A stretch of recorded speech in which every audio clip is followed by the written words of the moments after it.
तो चलो प्यारे बच्चों, इस वाले सवाल को देखो, इसमें क्या कहा जाता है। वर्क एनर्जी पावर का क्वेश्चन है, बट ये एक्चुअली कोलिजन का क्वेश्चन है। तो कोलिजन में क्या होता है, एक्सप्लोजन, एक सेल है, सेल मतलब होता है बॉम्ब, और इनिशियली एट रेस्ट में है। देखो जब कभी भी बॉम्ब है, अगर ये बॉम्ब रेस्ट में है, समझ रहे ना, बॉम्ब बॉम्ब हो, छोटा बॉम्ब हो, बड़ा बॉम्ब हो, फुलझड़ी हो, पटाखा हो, जो भी हो, अगर ये रेस्ट में है, अगर इसके दो पार्ट होते हैं तो हमेशा अपोजिट डायरेक्शन में ही मूव करेंगे, बिकॉज मोमेंटम इनिशियली जीरो था। तो फाइनल मोमेंटम जीरो होने के लिए एक मोमेंटम p1 इधर होगा, p2 इधर होगा, तब जाके दोनों वेक्टर कैंसिल करेंगे और नेट मोमेंटम ज़ीरो होगा।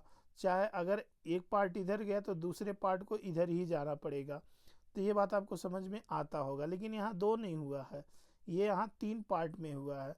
तो तीनों पार्ट ऐसे मोमेंट करेंगे कि इनिशियल मोमेंटम ज़ीरो था तो फाइनल भी ज़ीरो होगा सिस्टम का, ठीक ना। इफ द फ्रेगमेंट है इक्वल मास, जिसके पास इक्वल मास है, म्यूचुअल मूव कर रहे हैं, ठीक ना, perpendicular to the direction with speed भी, द स्पीड भी ऑफ द थर्ड पार्टिकल की स्पीड कितनी होगी अगर उन दोनों की स्पीड भी है तो।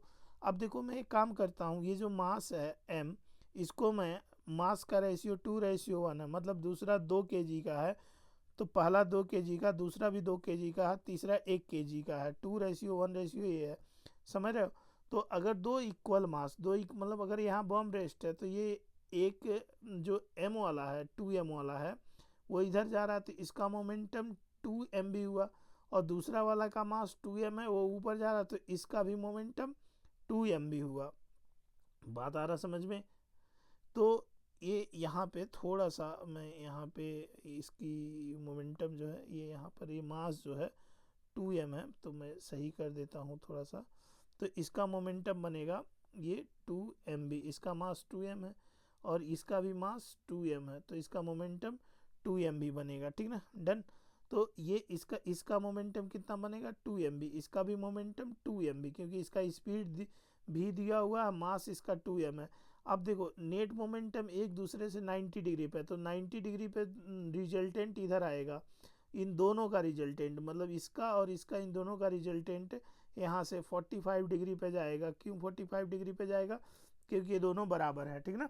तो इनको हम कैसे निकालते हैं, नेट मोमेंटम इन दोनों का p1 square p2 square, p1 2mv है, वो भी 2mv है, और यहाँ से 2mv का स्क्वायर cos 90 था, जीरो हो गया, और यहाँ से 2mv√2।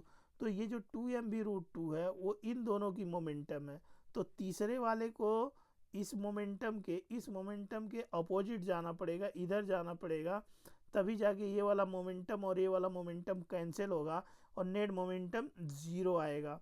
तो ये 2mv है, चलो मान लेते हैं जो तीसरे वाले का मोमेंटम है mv' है, क्योंकि स्पीड पता नहीं है, मास इसका पता है यहाँ पर m, ठीक है ना। तो अब ये वाला मोमेंटम और ये वाला मोमेंटम, ये दोनों इक्वल होना चाहिए, तभी जाके नेट मोमेंटम कैंसिल करेगा। मोमेंटम कंजर्वेशन से इनिशियल मोमेंटम फाइनल के बराबर होगा। इनिशियल मोमेंटम जीरो था, फाइनल मोमेंटम पी नेट ऊपर है, मैं प्लस ले लेता हूँ, और इधर मैं निगेटिव लूँ तो -p3। तो ये वाला इक्वेशन जनरेट हो गया। या डायरेक्ट यहाँ पे बराबर कर दो ना, डायरेक्ट यहाँ पे बराबर कर दो कि पी नेट इजक्वल टू यहाँ से mv' के यहाँ से v' निकाल लो, 2√2v के बराबर आ जाएगा, जो कि अपना सेकेंड ऑप्शन सही है। आई होप आपको मज़ा आ गया होगा। Thank you.